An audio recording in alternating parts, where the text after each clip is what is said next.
Saya ingin bicara mulai dari konflik internasional yang terjadi, bahwa Muhammad bin Salman, putra mahkota, sedang digoyang.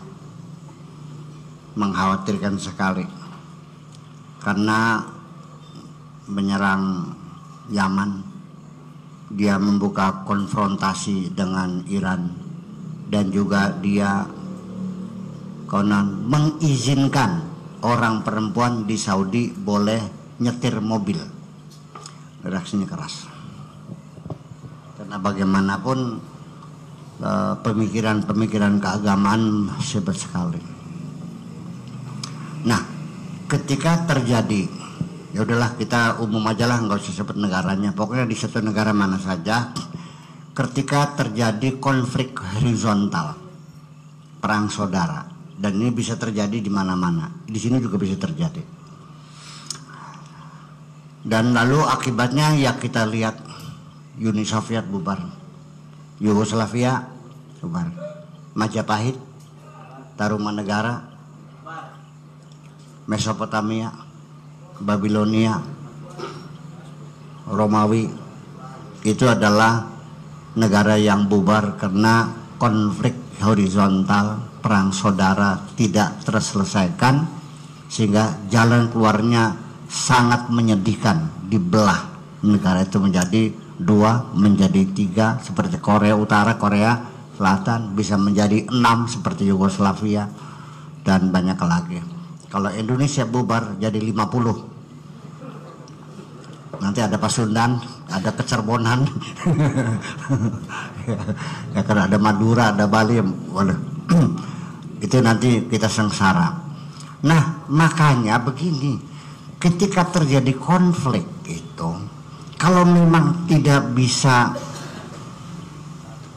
dialog, tidak bisa bargaining, tidak bisa mencari solusi, cara yang mencapai penyelesaian secara win-win, saling menguntungkan,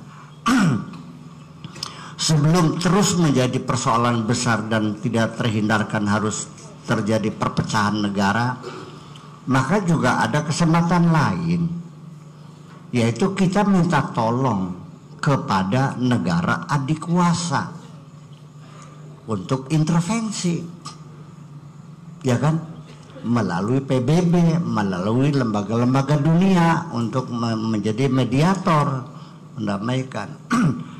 Itu satu.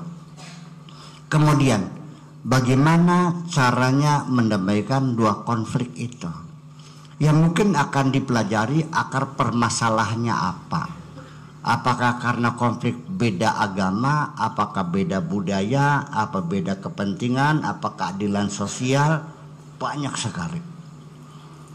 Tetapi catatan saya sebelum saya bicara panjang lebar, biasanya yang paling rumit itu adalah beda budaya. Ya, sulit untuk menyelesaikannya. Karena itu adalah keterlibatan kita dalam kelompok budaya. Orang beda agama tidak ada jaminan orang agamanya sama bersatu kok, percaya enggak? Tapi yang paling kokoh itu karena kita sama budaya. Kita akan merasa terlibat di dalamnya, dan kita akan merasa bagiannya ketika kita merasakan adanya kesamaan budaya. Ya. Begitu saya mendengar di sebuah taman di Belanda, sedang mencari hotel nggak ketemu, penuh semuanya, harus nunggu. Apa saya harus tidur di jalan? Hotel penuh semuanya. Tiba-tiba lagi nunggu di satu taman, ana wong ngomong kiri ke serem di baik, wong terpayu sendiri. Dengan bahasa kasarnya itu mempersatukan hati kita. Percaya enggak? Nah, itulah makanya ini kita tidak mengerti bahwa budaya punya strategi yang sangat penting membangun persatuan ini. Sekarang budaya lagi dibentur-benturkan dengan agama. Itu persoalan. Sadar nggak? Lah iya, urusan masalah nginjek telur dicuci oleh istrinya bid'ah, walau bid'atin. Ngapa? Itu kan mubazir. Ya udah, kalau mubazir telurnya saya bungkus plastik dah. Bisa digoreng kan? Ya tetap bid'ah juga. Nah itu kan simbol-simbol budaya semacam itu kan dipertentangkan, dibidah-bidahkan. Ini saya kira, punten, saya masih belum masuk dalam Islam Nusantara, tapi saya sebagai pengamat saja nih begitu ya, supaya saya jangan disalahkan lagi nih. Nah itulah makanya ketika budaya nggak bisa dipertemukan dengan motivasi agama, sudah sama-sama Islam kan, innamal mu'minun ikhwah, nggak bisa juga. Kesamaan bahasa nggak bisa juga, kesamaan geografis juga nggak bisa. Nah kalau sudah begitu, daripada negara itu pecah, satu yang paling efektif ialah negara adik kuasa itu mendukung salah satu pihak yang bersengketa, diperkuat, dikasih senjata yang canggih, dikirim bantuan untuk mengalahkan pihak yang bertempur itu. Maka terjadilah perdamaian. Itu yang terjadi. Paham bikin gih? Nah, ini konflik yang ada itu ada di dalam diri kita. Bahwa Allah mendesain diri kita ini adalah desain konflik. Ya, logika konflik itu ada dalam diri kita. Yang dinyatakan oleh Sigmund Freud sebagai peletak batu pertama ilmu psikologi analisis, itu dikatakan bahwa dalam diri manusia itu ada dua insting yang saling bertabrakan dan saling berebut, namanya insting of survive dan ada lagi namanya insting of destruction. Ya, ada naluri jahat, ada naluri kebaikan. Itu semuanya dalam pertempuran. Mari kita, umpamanya saya lagi berjalan di suatu jalan, tiba-tiba ada perempuan cantik, masih muda, pahanya mulus, dengkul ki ngoplok ini. Apa yang terjadi? Itu ada pihak lain dalam diri kita yang menegur, jangan dong, jangan, tuh nggak bisa, nggak boleh, kamu kan kiai, masa begitu. Lalu ada pihak lain, ya nggak apa-apa, ini kan malam hari, nggak ada yang tahu. Lalu ada lagi yang mengatakan, ya sekali-kali lah terjadi. Di situ terjadi pertempuran antara ghariza yang, atau katakan saja lah antara setan sama malaikat lah, misalkan temen sih, ya sekarang lebih gampang emang. Terjadi pertempuran. Tidak ada jaminan kamu dalam pertempuran mana yang menang. Bisa setan sing menang, bisa malaikat sing menang. Nah makanya jangan-jangan Allah memberikan hidayah dengan jalan yang lurus itu, nanti prakteknya mah Allah mendukung ghariza atau instinct of survive ini. Artinya kita mempunyai kekuatan untuk melawan nafsu kita. Ya jangan dong malu. Gimana sekalipun manusia yang ada kan Allah akan tahu. Mereka nggak tahu diri, ya bubar santri ini pakai siram konon mah. Bakal boleh dicincang jelas apa nih Mbak Sira. Kamu akan mengecewakan orang banyak. Sehingga bahasa itu begitu jelas, marah kepada saya, ya kan begitu umpamanya. Kamu ketangguhan, wah bakal boleh diobong pondoknya jelas apa? Kur, jelas kataku. Udah gak kurban belum tuh sih lagi. Jadi nah makanya bagi saya, selama kita masih hidup dan masih sehat seperti ini, percayalah pertempuran itu tidak pernah selesai. Di penghujungnya, kalau kita dalam pertempuran kira-kira diduga kita akan kalah, jangan sungkan, jangan males, segeralah menjerit, mintalah pertolongan kepada Allah. Itu aja sholat. Paham bikin ke? Iya. Nah, jadi itulah namanya perjuangan dan itulah namanya sandiwara yang hebat. Nah, kalau seandainya kita ini mau disebut pahlawan, ya pahlawan sebagai pemenang, saya tanya, musuhnya siapa? Nggak ada musuhnya, menang apa? Jadi Anda baru disebut pahlawan kalau Anda real punya musuh. Kalau ada musuh, pahlawan apa? Namanya pahlawan kesiangan. Jadi itulah fungsinya Allah dengan sengaja bikin setan, bikin iblis untuk menggoda kita. Artinya kita lagi dikasih pekerjaan sama Allah. Paham bikin? Bakal kasih goda sih enakan inti. Dari mana Anda mendapat sanjungan sebagai pahlawan, sebagai pemenang ketika musuhnya nggak ada? Maka Allah sengaja bikin musuh itu adalah untuk gawe kita, untuk pekerjaan kita. Nah, baru ketika Anda berhasil, Anda pahlawan. Jadi artinya itu adalah kondisi umum, bukan Pak Jahmat saja. Semua orang juga mengalami hal yang sama. Dan ketika kita basiro kita semakin kuat, nah maka setan-setan juga sama akan sekolah lagi. Iya. Kalau perlu merubah strategi lagi, ya kan gitu. Dan si kunyuk-kunyuk setan tahu kelemahan kita nih. Dan kita juga harus tahu di mana titik lemah kita. Mungkin saya menghadapi harta, mungkin saya insya Allah saya bisa kuat kalau persoalannya uang. Ya kan begitu. Saya tidak akan tergoda melihat uang sekian banyak itu. Karena saya pernah punya uang banyak dulu tapi bukan sekarang, memang udah kere lagi. Nah, kemudian barangkali godaan tahta. Ya, harta tidak, tahta. Saya tidak punya selera untuk menjadi orang populer, tidak punya selera ingin jabatan apapun. Saya ingin menjadi orang kecil. Tetapi ketika dengan wanita, saya harus tahu diri dan harus membatasi diri. Bahwa di sini lemah kita ini.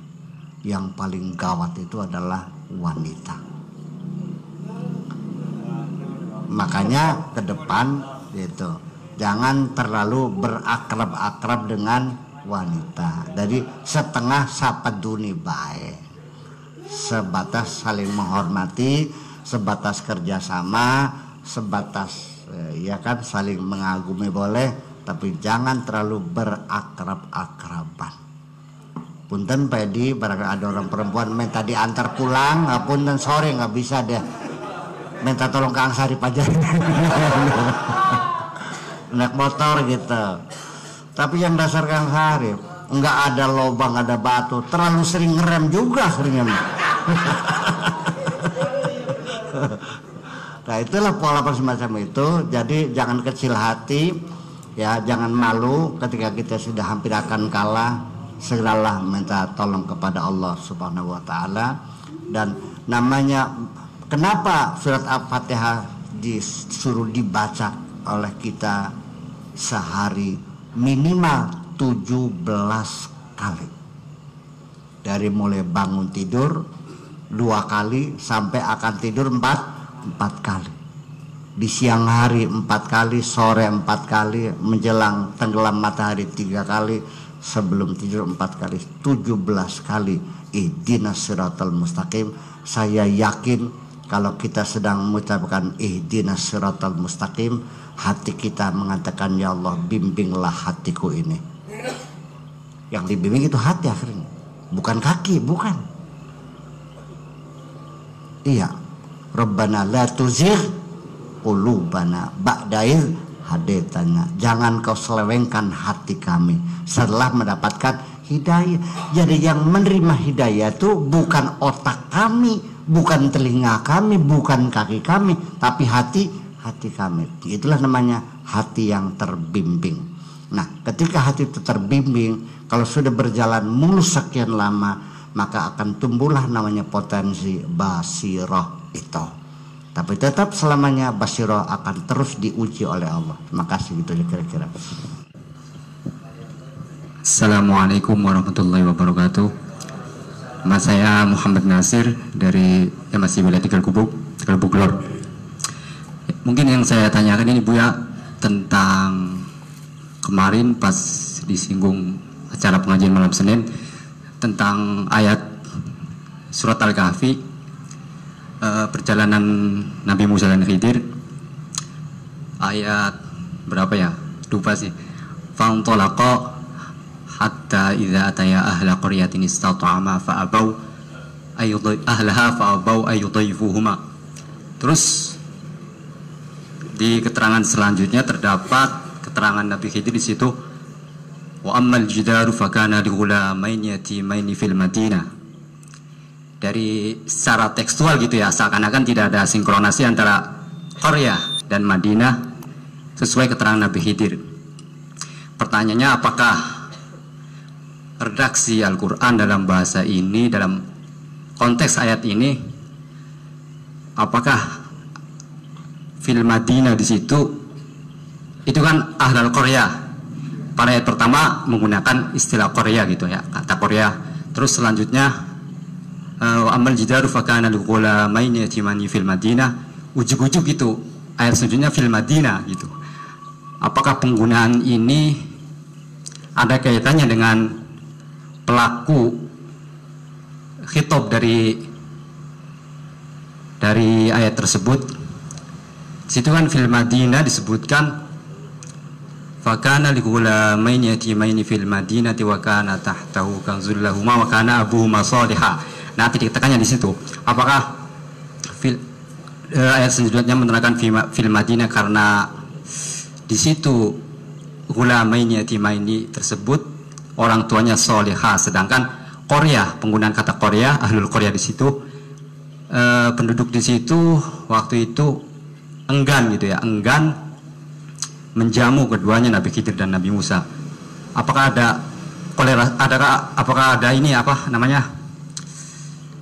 Apakah ada hubungannya gitu antara pelaku penggunaan redaksi dalam bahasa Al-Quran tersebut? Mohon penjelasannya. Cukup sekian. Wassalamualaikum warahmatullahi wabarakatuh.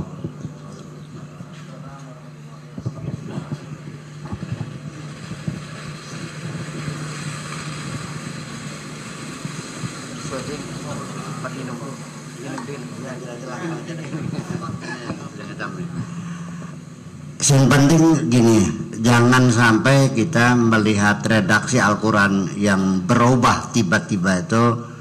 Yang penting jangan mengatakan gusolole gelog. Rubah kalimatnya. Pagi Qaryah, kok tiba-tiba sorenya jadi Madinah? Qaryah kan kampung, kalau Madinah kota. Tegalgubuk maune desa, tulis dadi kota pirang tahun kira-kira? Bisa 40 tahun, iya tah? Arjunangun maunya kampung, waktu kula cilik masih kampung kan? Mau ngatapsin baik, iya. Bakasin kertas semaya mau mondok ke Babakan kan naik kereta, mereka Arjunangun sambil bawa beras 20 kilo. Dari Arjunangun ke Babakan jalan kaki. Sekarang udah kota kan? Iya, tapi udah kotanya berapa tahun? Ya 40 tahun. Iya kan? Ini Allah mengatakan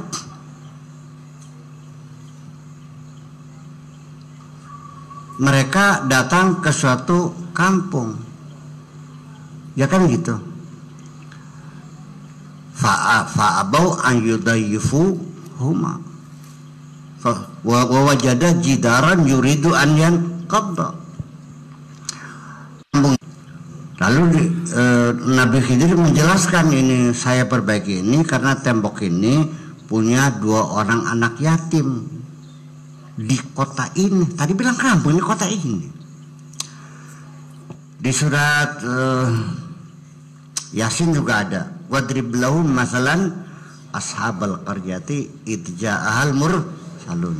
Terus fazazna bisa izin faqalu inna ilaikum mursalun qalu ma antum illa basyarum mithluna wa ma anzalar rahmanu min syai' wa ja'a min aqsal. Di tengah-tengah lagi terjadi perdebatan, tiba-tiba ada kok kenapa min aqsal madinati, kenapa tidak bilang min aqsal qaryati. Nah, di sini masih kita pahami, mungkin kita untuk mendeskripsikan kota itu apa, kampung itu apa, mungkin kita terjebak pemahaman kita. Mungkin orang awam akan mengatakan bahwa kampung itu dan kota itu bisa dibedakan dari jumlah penduduknya. Kalau penduduk itu 4 juta, kampung atau kota? Kalau penduduknya 20? Oke. Kalau iya itu memang dasarnya membedakan kota dan kampung karena jumlah penduduknya, yuk kita bandingkan Madinah dengan Mekah. Penduduknya banyak Mekah. Madinah itu paling hanya seperempatnya Mekah loh. Tapi kenapa? Tapi Yasrib disebutnya Madinah. Ternyata tidak. Jadi kita harus paham bahwa membedakan kota dan Madinah dalam konsep Islam itu adalah dari sisi heterogenitas.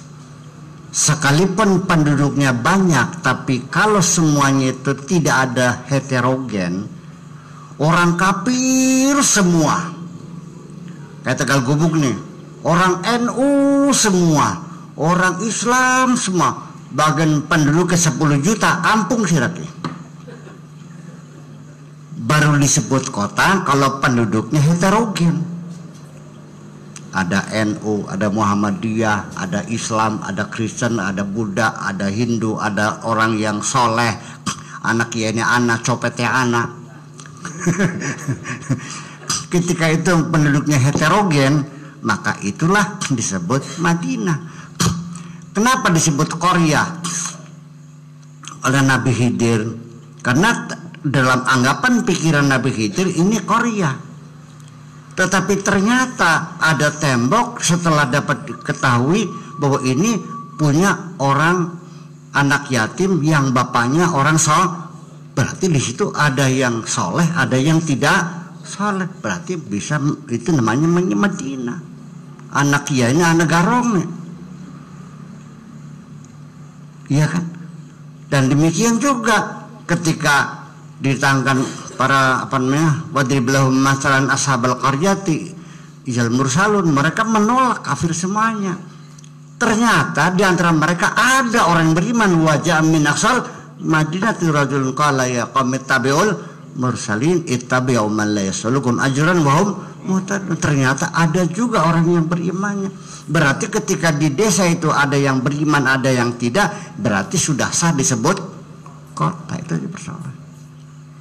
Jadi makanya kita harus paham konsep-konsep pemikiran kita dengan Al-Quran itu ya jangan take for granted bahwa Al-Quran dipaksakan dengan pikiran-pikiran kita. Saya kira mungkin seperti itu. Kalau tidak nanti kita menjadi keliru semuanya. Dan banyak sekali Al-Quran ditafsirkan karena sampai sekarang saya melihat bahwa kajian-kajian Al-Quran ini belum pernah disentuh melalui kajian antropologi. Semuanya kajiannya sintaksis, hanya nahwu, sorof, balaghah dan itu saja. Tapi kajian antropologis itu masih belum melihat saya ada. Di semua kitab-kitab tafsir itu belum menyentuh kajian-kajian psikologis dan antropologis. Saya kira mungkin seperti itu. Terima kasih.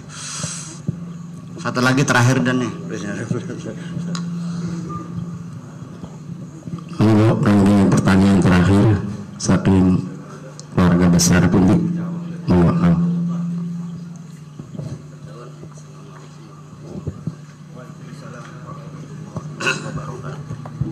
Tadi tertarik dengan bahwa permintaan kita terhadap Tuhan itu harus konkret bukan abstrak ya. Kemudian di dalam ihdinas siratal mustaqim, ketika kita minta bimbingan kepada Allah dengan pada jalan yang lempeng, tampaknya mungkin untuk sebagian dari kita ini kan permintaan yang ya konkretnya, artinya abstrak yang perlu dikonkretkan di dalam kehidupan kita begitu.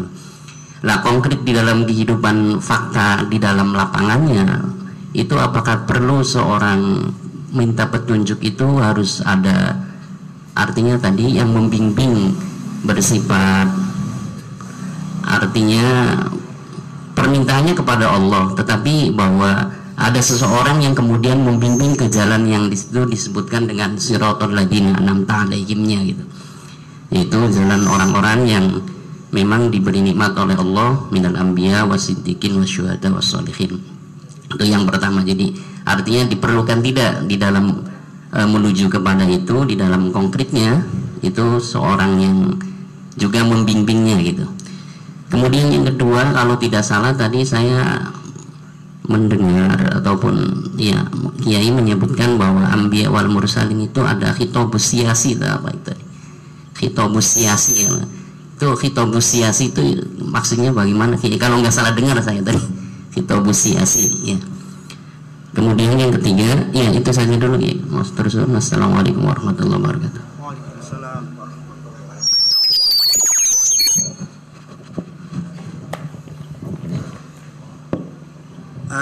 Ingin menjelaskan al-khitab syasitatnya pidato politik atau begini, setiap partai itu kan ada ADART ya kan, ada anggaran dasar, anggaran rumah tangga, dasarnya apa, tujuannya apa, ya kan begitu. Kata partai PKB kan tidak menyebutkan bertujuan mendirikan negara Islam dan tidak pernah menyebutkan bahwa dasarnya Al-Quran dan hadis, tidak. Pancasila dan Undang-Undang Dasar 45. Jadi PKB itu partai agama atau partai nasionalis? Nasionalis. Tapi diklaim di Indramayu itu partai agama. Artinya putusannya wong NU fardu ain wajib nyoblos PKB, kan kayak terbikin gitu. Di sini ada nggak begitu? Ada, ya berarti nggak paham. Nah itu adalah khitabus siyasi, itu bisa kita lihat dari platform ya.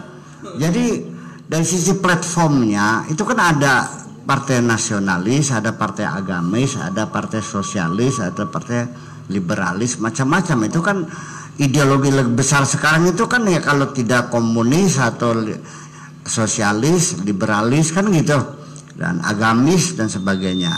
Itu adalah khitab siyasi. Maksudnya khitab siyasi ini artinya bahwa kita mengajak masyarakat mendukung saya jadi anggota DPR, jadi presiden. Nah, kalau saya menang, kalian mau saya bawa kemana? Itu namanya khitab siyasi. Gerep dijak gebur kan bareng-bareng konon. Nah, ya khitab siyasi itu jelas dalam segala lini kehidupan. Kalau saya menang, nanti sistem pendidikannya kita pendidikan selektif. Tidak mesti anak naik kelas. Nilai murni. Kalau guru ujian membocorkan soal, pidana 20 tahun. Ini untuk meningkatkan kualitas pendidikan begini, menyusun kurikulumnya begini, jenjang pendidikannya nanti saya robah SD 6 tahun, sekolah dasar menengah 6 tahun, SMP dan SMA. Jadi satu, sudah nggak ada SMP SMA, ada menengah, dasar, menengah, dan tinggi. Ini kan dasar, menengah pertama, menengah atas kan. Di dunia menengah itu hanya satu, menengah 6 tahun. Kan gitu. Dan nanti contohnya dalam pendidikan, kalau saya menang jadi presiden umpamanya, ya bu presiden kadal mau apa pokoknya mah. Ini contohnya nih Maya. Nanti anak sekolah dilihat dari rapornya. Begitu selesai sekolah menengah, nanti lihat yang ranking sin 1 diarahkan kepada jurusan ini, yang nilainya begini, jadi tidak memilih tapi diarahkan sesuai dengan potensi masing-masing. Dan nanti namanya fakultas tidak permanen, bisa berubah kapan saja. Pendidikan adalah untuk mempersiapkan tenaga kerja sesuai dengan program pembangunan kita. Ketika 5 tahun ke depan kita akan prioritaskan pertanian, kita buka fakultas pertanian sebanyak-banyaknya, sehingga begitu hari H pelaksanaan pelita, kita tidak usah pinjam tenaga dari luar, kita sudah cukup. Sekarang ini adalah pendidikan liberal, paham? Di bidang keagamaan, agama adalah merupakan dasar negara, tapi bukan agamanya, tapi kita bukan negara agama, tapi negara bertuhan, ya kan begitu? Dan semua agama punya hak dan kewajiban yang sama. Di dalam hubungan luar negeri, kita tetap bebas dan aktif, ikut serta membangun kemerdekaan, membangun demokrasi, keadilan sosial di seluruh dunia. Itu namanya khitab asyasi, sampai masalah hukum, masalah kesehatan, masalah pendidikan, masalah pertanian, masalah mendetail itu semuanya. Bisa mungkin menjadi 2000 halaman saya uraikan semuanya itu. Itu namanya khitab asyasi. Nah, kalau para nabi gimana? Para nabi juga sama, nggak mungkin lu ngajak-ngajak pada salah ngajak mah. Ya kan? Ya ada targetnya. Bagaimana lagi? Nah, nanti dalam melaksanakannya ada namanya strategi, ada taktik.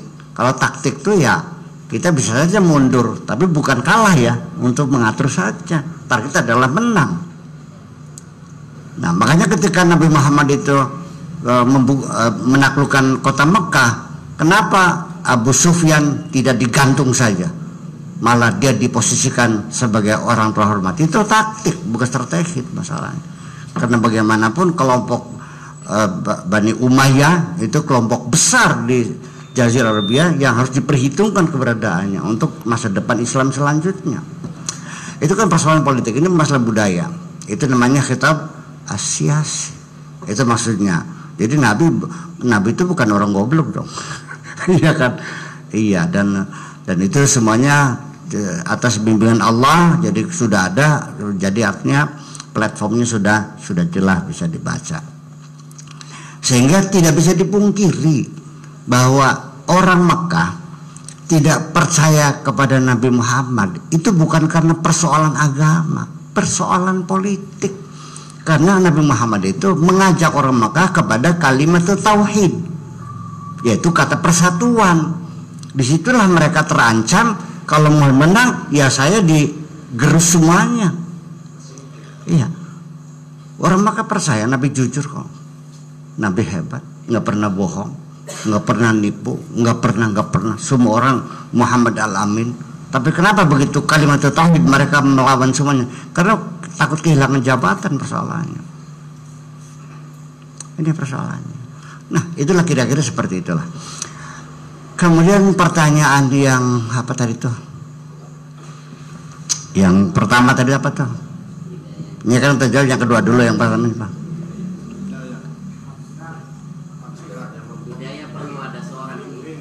Oh iya, begini nih persoalannya. Kita minta hidayah, kita jangan ngatur Allah dong. Terserah Allah bagaimana caranya.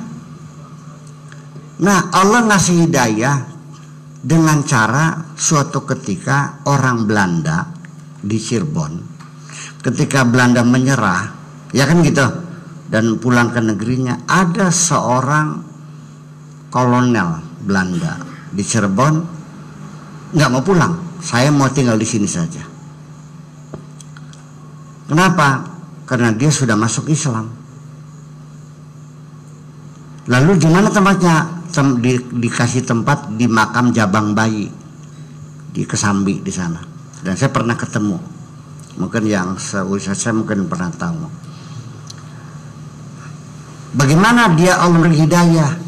Ketika pagi dia sedang senam pagi, lari, tiba-tiba di pagi hari itu di suasana sedang hening itu ada terdengar orang azan, Allahu Akbar. Dia meremang-remang bulu romanya. Apa ini? Akhirnya ditanya apa itu? Oh itu azan. Maksudnya apa? Ngajak orang supaya bangun. As-sholatu khairum minan naum. Ayo tangi kan gitu. Enak sembahyang di tu rumah kan gitu. As-sholatu khairum minan naum. Enak sembahyang tinimbang turu. Oh jadi umat Islam di pagi puasa semacam ini dihimbau untuk bangun. Kalau begitu nggak salah tuh. Di situ dia belajar, ketemu sama Habib Syekh, bapaknya Ngayibmu, dengar ya. Di situ masuk Islam. Caranya dengan mendengar suara azan. Ada lagi orang azan terus pada nonton wayang. Karena gara-gara Sami Aji bohong mengatakan betul Aswatama mati, padahal maksudnya Aswatama gajah. Langsung keretanya jelek turun menginjak bumi. Karena satu bohong, kereta kencananya langsung menginjak bumi. Oh kalau begitu orang tidak boleh bohong. Dapat hidayah kok. Anak mana hidayah? Karena wis tua, wis peyot, langkah pelangganan tak ngaya-ngaya nganggur bah. Dikali jodoh tuh. Iya, udah peyot sih. Sedangkan pendatang baru yang golongan 17 aja kan, waduh, masih gres-gres gitu. Ya kan udah kebayar pulang, kembali lagi ikut majelis taklim lagi. Hidayahnya melalui beli payu. Ya kan? Jangan minta, silakan minta kepada Allah. Permintaannya yang jelas. Maunya apa? Tetapi jangan terlalu jelas sampai seperti ngatur Gusti Allah. Itu nggak boleh. Ada orang berdoa, ya Allah mudah-mudahan sawah saya jadi, kemudian anak saya yang ada di Taiwan segera kirim duit, mudah-mudahan yang pada utang pada bayar. Meraih sajini-jini kon gua. Malaikat datang. Kamu banyak minta, ada apa sih? Pengen naik haji, koplok kamu. Tinggal bilang saja, ya Allah saya pengen naik haji, selesai, jangan ngatur dong. Ini banyak sekali orang bukan minta tapi ngatur. Itu maksud saya. Nah nanti yang penting kita minta hidayah. Jadi seperti apa? Seperti mereka, ya seperti para aulia, para ambia, para rasul, udah jelas berarti kan gitu. Minta mobil kayak mobilnya Pedi, kayak mobilnya Kang Benu kan begitu. Lalu bagaimana cara Allah beri hidayah? Jangan ngatur, terserah Allah. Nah, Allah memberi hidayah langsung, itu terjadi. Seorang pelacur tiba-tiba jadi waliullah. Ada namanya Rabi'ah al-Adawiyah. Ada preman gedean namanya Dzunun al-Masri, pemabok, jadi wali. Tapi itu kan jarang terjadi. Ya kan? Kalau barang yang jarang terjadi jangan ditiru. Nirulah yang banyak terjadi, yaitu melalui suluk, melalui torekelah dan sebagainya, melalui seorang mursyid. Balik lagi, dasarnya belum dapat hidayah, ngulati mursyid, oleh mana mursyid dalban, oleh mana akhirnya sampai tekan Kanjeng Dimas beli perangkat-perangkat, masya Allah. Mursyid yang benar nggak percaya, mursyid yang penipu dipercaya, sampai habis uangnya 700 juta atau berapa tuh? Ya kan, itulah persoalannya. Tetapi ketahuilah, ketika Allah ingin memberikan hidayah kepadamu, ingin memperkenalkan dirimu, maka Allah akan memberikan peluang kepada kamu bisa berkenalan dengan orang yang sudah kenal dengan Allah. Percaya. Tetapi bakat durung wajah hidayah, ya angger babil ketemu ke. Nah, terakhir saya mau cerita, ada orang pengen belajar bener, pengen hidayah. Dia cari wali kemana-mana, sampai ke Musadek, ke Ria Eden, ke Kanjeng Dimas, segala macam. Wah, mau pakainya ternyata tipu juga semuanya. Nah, terakhir dia ketemu dengan wali yang beneran. Kata walinya, kamu goblok banget sih, nyari-nyari orang bener sampai sealam dunia muter-muter. Padahal orang yang kau peluk tiap malam itu sudah jadi wali gedean kok. Siapa? Ya istrimu itu. Ah, nggak mungkin. Rabinya kulaki bakal kula wirid diserobot sejadak jadi sabetakan udah sekitar.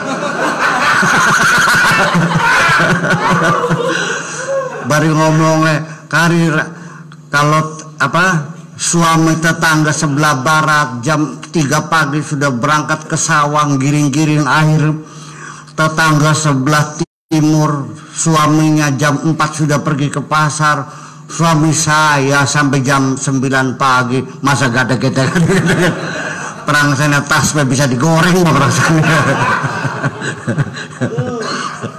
Dia sengaja begitu menggoda sang suaminya. Memang dia wali juga, dia sengaja dikerjain suaminya itu supaya dia lebih semangat mencari kebenaran. Begitu kan? Iya, itu hal itu lagi goda kamu itu tuh. Ya Allah, salah pak. Dia pulang. Begitu sampai di depan rumah, apa kata istrinya? Baru tahu lah ya. Oke, saya kira begitu aja. Dan kita langsung permisi langsung berangkat Pak Kubu ke laut ke hutan barangkali terlalu malam, sudah jam 11 malam. Sekali lagi mudah-mudahan Fatihah ini 1 tahun selesai ya, nanti kita terus yang lain. Jangan sampai berlarut-larut akhirnya nggak selesai. Kalau mau dalam hatinya nggak selesai tentunya nih. Ya seperti yang saya lakukan kajian la ilaha illallah sampai 4 tahun.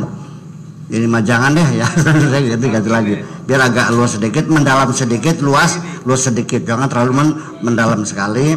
Nanti saya khawatirnya banyak orang yang jenuh nantinya. Ya kan gitu. Itu saja, maka sarang-sarang bismillahirrahmanirrahim. Rabbana auzi'na an nashkura ni'mataka allati an'amta 'alaina wa 'ala walidayna wa an na'mala salihan tardah wa adkhilna bi rahmatika fi 'ibadika salihin. Rabbana atina fid dunya hasanah wa fil akhirati hasanah wa qina adzabannar. Sallallahu alaihi sayyidina Muhammadin wa ala alihi wa sahabatihi ajma'in. Subhana rabbika rabbil izzati amma yasifun wa salamun alal mursalin walhamdulillahi rabbil alamin. Assalamualaikum warahmatullahi wabarakatuh.